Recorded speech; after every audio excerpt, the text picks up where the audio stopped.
The second half of section 9.1 is about determining the necessary sample sizes. It starts on page 399. This is an important skill to have as a statistician. Companies put certain restrictions on sampling, which happens most of the time. When a company needs a sample, they have certain restrictions that have to be met either by the government or by their company's standards. So for example, a boss might say that he or she wants to estimate a proportion within 3% margin of error. So that 3% margin of error has been predetermined. We can't be off by more than 3%. And we want to have 95% confidence. Again, those restrictions are put forth before the samples even run. So it's up to the researchers or the statisticians to determine an appropriate sample size to meet these requirements. So it's kind of working backwards to figure out how big of a sample must I have in order for this precision to be true. I want a 3% margin of error, and I need to be 95% confident.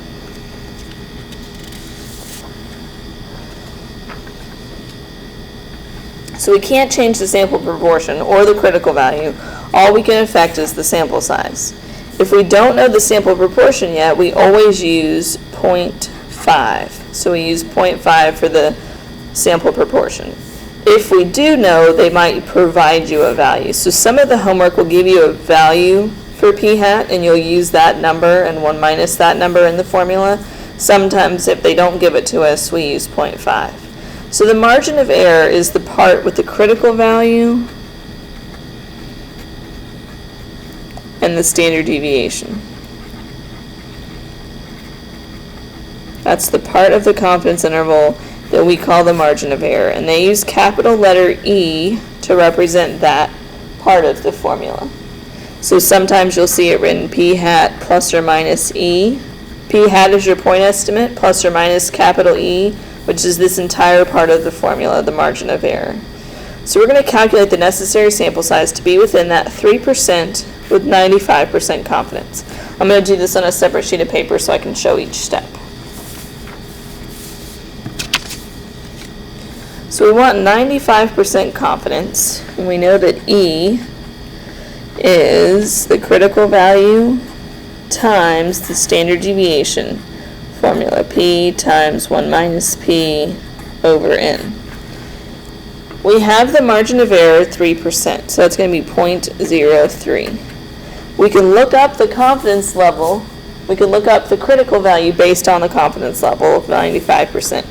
So if we look that up in the chart, I believe it's 1.96 for the critical value. So the margin of error, the critical value, and then for this part, P and 1 minus P, well, we're just going to use 0.5 for both of them, 0.5, and 1 minus 0.5 is also 0.5 over the sample size, which is the part we don't know, over N. Now, some students, or most students, I would say, have real trouble trying to solve for N. If you were just recently out of college algebra, you should be able to solve for N. Most students really struggle with this part. So we have 0.03 equals 1.96 times the square root. 0.5 times 0.5 is 0.25. So this top, it just becomes 0.25 over N. Now from here, I'm going to work it out algebraically, and if you can follow along, awesome. If not, I will show you another way to do it. But to solve this algebraically, we're trying to solve for N. The first thing we're going to do is divide by the critical value of 1.96. So we're going to do 0.03 divided by 1.96, which gives us an ugly decimal. 0.0153. I'm just going to round off to 4 to show you this demonstration. And we're left with the square root of 0.25 over N. That's the first step algebraically. Then to get rid of the square root, we would square both sides. So I'm going to square that answer. And that gives me a really small number, 0.00234 equals 0.25 over N. So I'd square both sides. Again, if you can follow this, great. If you're having trouble following it, it's okay. I'm going to put this over 1 and cross multiply. That gives me 0.25 equals this really tiny number, times n. And I'll divide by that really tiny number, and I've solved for n. 0.25 divided by that answer. See, 1067.1 repeating is my sample size. Now again, this is the long algebraic way to solve this. Some students can follow this along great. Some students have a really hard time. So step 1, I divide by the critical value. And then I squared both sides. And then I cross multiply. And then I divide. Again, if you can follow that, great. If not, don't worry about it. So I get this number for my sample size. Well, if I'm talking about people, I can't have 0.1 of a person. I'm going to need 1068 for my sample size. So the rule is always round up. No matter what that decimal is, you round up, because you're going to need a whole other person to represent whatever that decimal amount is. So this is the long way to solve it. Some students follow this just fine. Some students start cringing. So the book gives an alternate way of getting this exact same answer. What the book has done is taken the original formula and rearranged it for you into a way that n is already solved for. So if we take this formula and completely rearrange it, you get the formula that's in your booklet. You'll see here, now that's hard to see, n equals p times 1 minus p, and then it has the critical value over e squared. It says when it's given, to estimate the population proportion when it's given, you plug in whatever you're given. Otherwise, if it's not given, you use n equals 0.25 times the critical value over e squared. So these two formulas have been rearranged from here, just completely rearranged, so that n is already solved for. The 0.25 comes from this 0.25. 0.5 times 0.5 is 0.25. So I'm going to use this rearranged formula, n equals 0.25 times the critical value over e squared. What this has done is kind of pushed all 4 of these steps through and rearranged the formula so that all you have to do is plug in what you have. We're trying to solve for n. That's 0.25. The critical value, remember, was 1.96. E was 0.03 squared. So what that's done for you is allowed you to type everything in all at once, and it will spit out the same answer.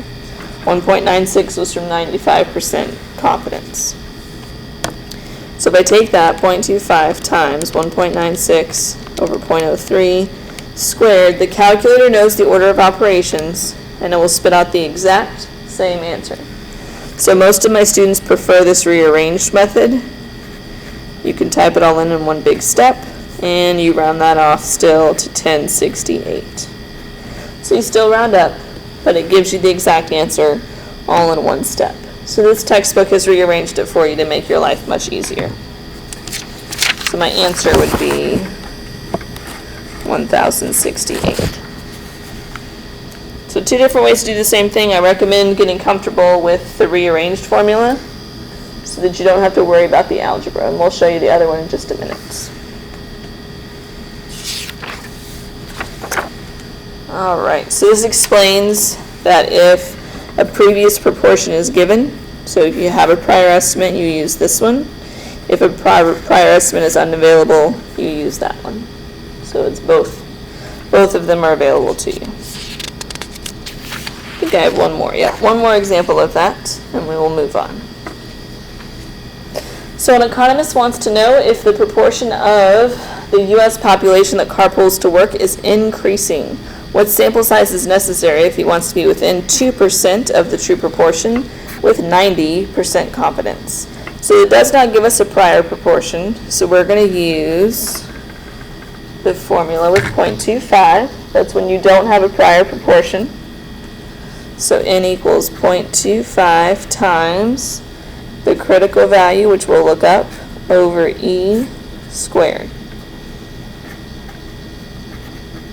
This time the critical value will correspond with 90% confidence, so we'll look in the chart under 90% confidence. So that little tiny chart in the corner tells us our critical value for 90 is 1.645.